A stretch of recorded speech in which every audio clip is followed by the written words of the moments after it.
Bonjour à tous et bonjour à toutes. Alors aujourd'hui, je vais vous faire une nouvelle métaphore. Vous le savez, pour ceux que j'accompagne, j'utilise énormément de métaphores en cabinet et j'avais commencé à en présenter quelques-unes en vidéo sur ma chaîne YouTube et ma page Facebook. Et aujourd'hui, j'ai décidé de vous en présenter une nouvelle et peut-être que je vous en donnerai régulièrement. Comme ça permet peut-être aussi aux personnes que je n'accompagne pas de prendre conscience en tout cas des leçons que peuvent apporter chacune des métaphores que j'utilise en accompagnement.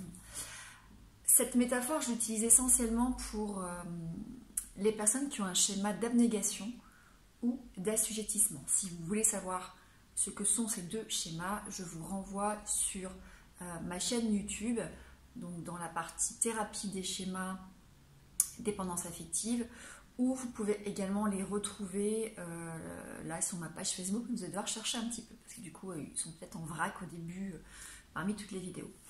Pour vous rappeler brièvement ce que sont ces deux schémas, ce sont des schémas où la personne a développé une stratégie d'adaptation depuis l'enfance qui consiste à se focaliser sur les besoins des autres au détriment de ses propres besoins. Donc je suis donc dans une forme d'abnégation, de sacrifice de ma personne pour pouvoir être focalisée sur les autres.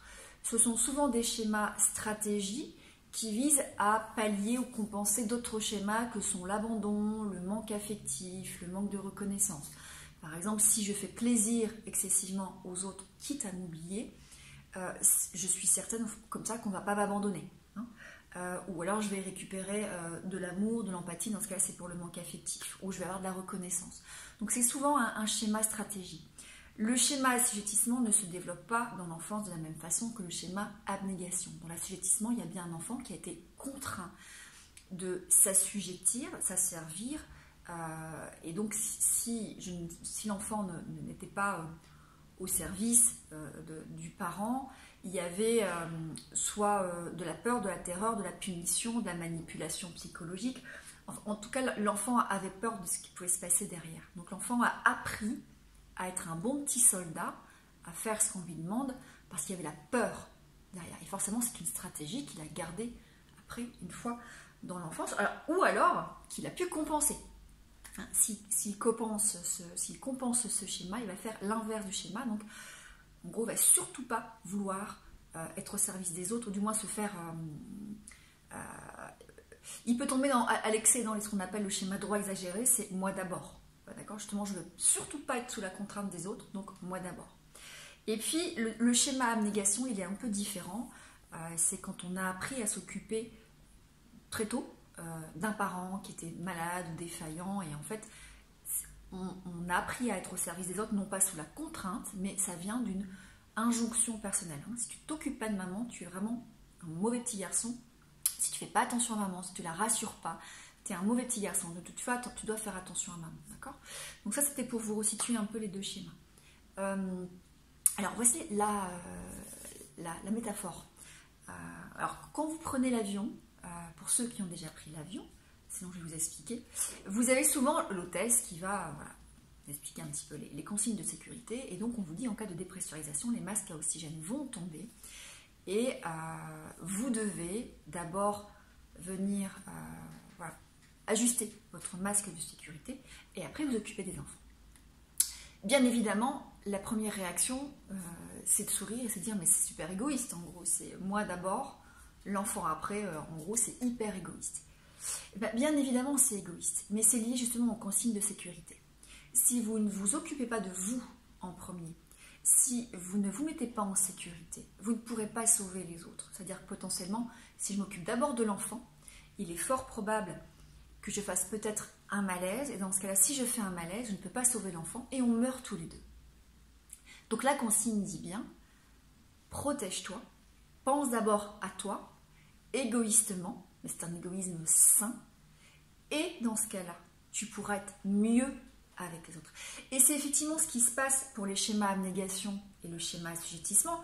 La recommandation, c'est pense d'abord à toi. Parce que quand tu as un schéma abnégation ou assujettissement où tu passes à côté de ta vie parce que tu es trop centré sur les besoins des autres, tu n'oses pas dire non, tu n'oses pas faire de demande, tu n'oses pas affirmer tes besoins ou contraindre l'autre. À un moment donné, indirectement, tu vas lui faire payer. Parce que tu vas accumuler une forme de frustration et frustration, effet de cocotte minute qui fait qu'à un moment donné, ça explose. Et quand ça explose, je fais des critiques, je fais des reproches et hop, je ne donne plus rien. Et je ne veux plus donner. Et à l'extrême, je ne donnerai plus jamais. Je reprends. Donc, cette métaphore nous enseigne, et c'est ce que je dis souvent aux personnes que j'accompagne qui ont ces deux stratégies, mais bien souvent, il y a aussi d'autres schémas qui sont liés à ces stratégies, c'est vous devez vous remettre au centre de votre vie. Soyez égoïste. C'est un égoïsme sain.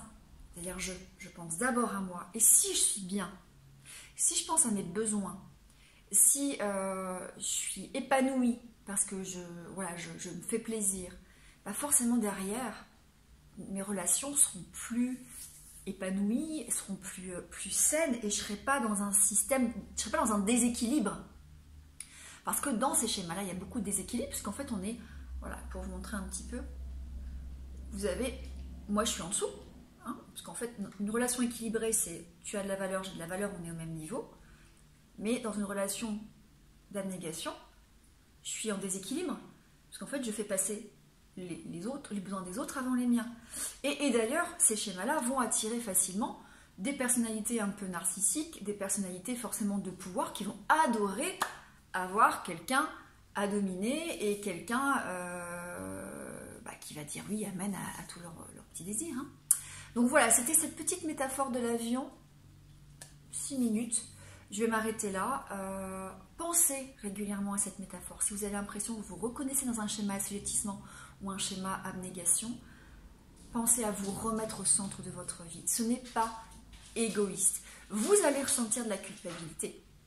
Ces deux schémas ressentent énormément de culpabilité à penser à eux. Pour ces schémas, c'est égoïste de penser à moi avant de penser aux autres. Et en fait, il va falloir apprendre justement à vous recentrer sur vos besoins, sur vos envies, sur votre personne et accepter que ce n'est pas de l'égocentrisme, c'est différent de l'égoïsme, mais c'est de l'égoïsme sain. C'est sain d'écouter ses besoins. Par contre, c'est totalement malsain et déséquilibré